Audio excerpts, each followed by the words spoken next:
Hello, everybody. I'm Bill Anderson, and alongside me, Coach Edie, Coach Grooms. It's the Community Coaches Show. It's brought to you by Shelbyville Animal Hospital at 628 North Main Street, right here in Shelbyville. Dr. Stephen Stimson, Dr. Andrea Anderson, the veterinarians there. For all your cats and dogs, it's 931-684-8088. And if you get real lucky, you'll see my daughter Julia in there. She's in there when she's not at MTSU.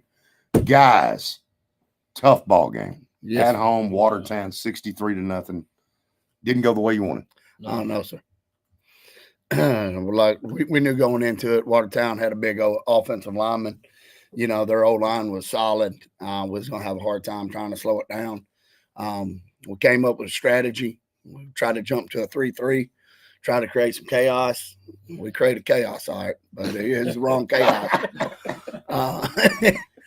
We went out with an offensive game plan, and we couldn't get much rolling. We'd get about 3-4 yards every drive, and then we'd have a couple drop passes, and then we had muff punts. We'd snap ball over the punter's head, roll it to them. I want to say we had 3 of them and gave them the ball at their 10-yard line, so we quit punting. And it just went downhill from there. Well, Coach, that's one thing about this year. Big win last week for you. I thought Red Bull won, actually. Yes. Let's get past this and let's talk about next year. What's coming up, where we're at, and what we're doing. Well, right now we're in the weight room. We got them going. They're in there, minus the ones that are doing basketball and wrestling. Doing inventory on our equipment, getting it all ready, seeing what we got to purchase for next year. We're revamping our field house we got. We're going to put new flooring in and try to build some lockers. That's about it right now. We're going to go in. What's coming up from the junior high, the 8th grade? Have you got a pretty good class coming in? Yeah, I was told it's 23 of them. Yeah. Oh, good. So, I called Jake today, and we're setting up JV and freshman games. So we should have a schedule for them. How many seniors did we have graduating? 6. 6. How many juniors we got? 2. It's 2. It's 2. So you're graduating 6. We're bringing 23 in. Next year looks a little exciting. Oh, yeah. Quarterback won't be a freshman anymore. Yes, sir. He'll be a sophomore. Mm-hmm. How are we doing skill position-wise at some of those other key spots like running back and receiver with younger boys? Well, running back, Braxton Landers, he's a sophomore. He's going to be a junior. We expect him to start. Then you got Isaac Jacobs playing slot. You probably have Haskins come in, and we'll probably move Graff over to wideout to replace Owen. I said, but besides that, I think everybody else is intact. Defensively, what do we got coming? What do we got coming up? Coming up. Oh, from the 8th grade, it was. And some younger kids that you think might really step up next year on the defensive side of the football. I know it's 3 of them. Coach Barnett told me, he said, I believe they'll be able to play for you as a freshman. I said, so we're looking forward to having them. But all our kids, they've gotten better over the years. Right.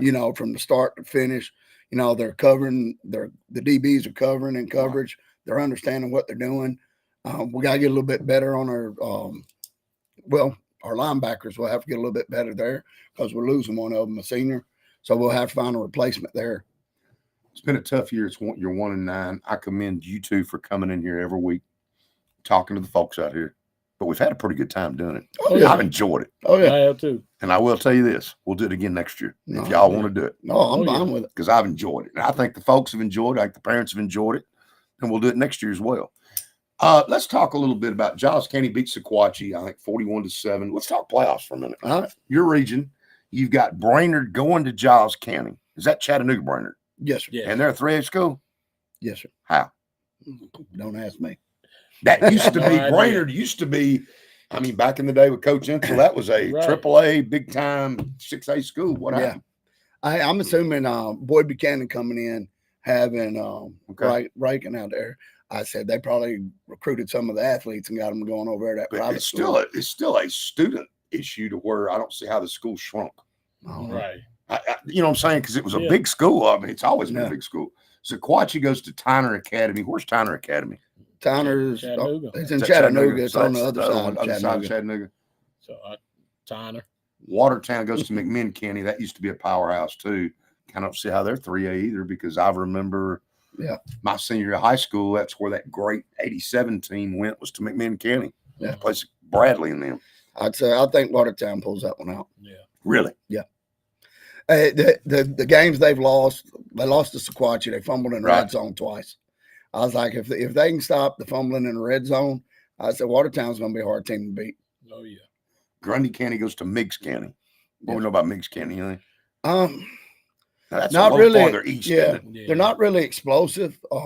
Kind of vanilla, as far as the offense goes. They run a little counter tray, right? Just bring it right at you. I said but they're fundamentally sound. They don't make mistakes. They don't beat themselves. So they're always going to be And lined Meigs up County's correctly. got a big fan support, don't they? Always Mhm. have. Right. They're big into Yes, sir. athletics. That's a big deal at Meigs County. So that's basically the way things bracket up. And then Brainerd, of course, at Giles County. Does Brainerd have a chance against Giles? No, sir. No. Does anybody? Alcoa. Yeah. That's it. It'll come right down to Alcoa and Giles on it. Yep. Yes, sir. And Alcoa will take it. Mm-hmm. Alcoa will take it one. I think Watertown gave them a good game the first time they played them.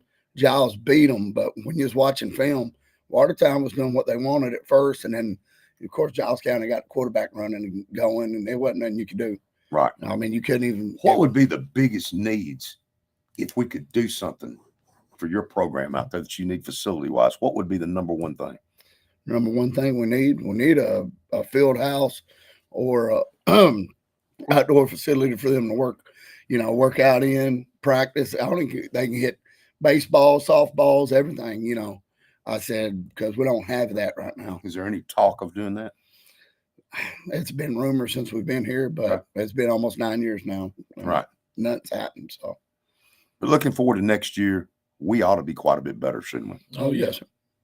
Because now all of a sudden we're not going to be. But your junior class, is there any other kids walking the hallways? Oh yeah, it's a lot of them, and it's several of them that that's playing next year. Good. They was all telling me that's like, hey, I'm gonna play. But everybody wants to play football, and when it's over, Right. Come May when you're trying to get them Right. dressed out, they don't want to come play then. David Thomas, we want to thank you. This will be our last community show for the year football show. I'm going to try to have the community girls coach on pretty soon. I'll try to get Robbie to come on at some point. But guys, I've enjoyed you guys. Thank you for the We hat. enjoyed Thank it. you for the shirt. And if y'all want to do it, we do it again next year. And thanks, David Thomas, for giving this venue for high school football and for the kids. And David, we really do commend you for that. And Appreciate thank it. you. Appreciate it. For Coach Edie, Coach Grooms, I'm Bill Anderson. And we'll see you all on a community show. And it'll probably be next year, but we'll be talking soon. And remember the Saturday morning show at 9 a.m. And we'll see you then.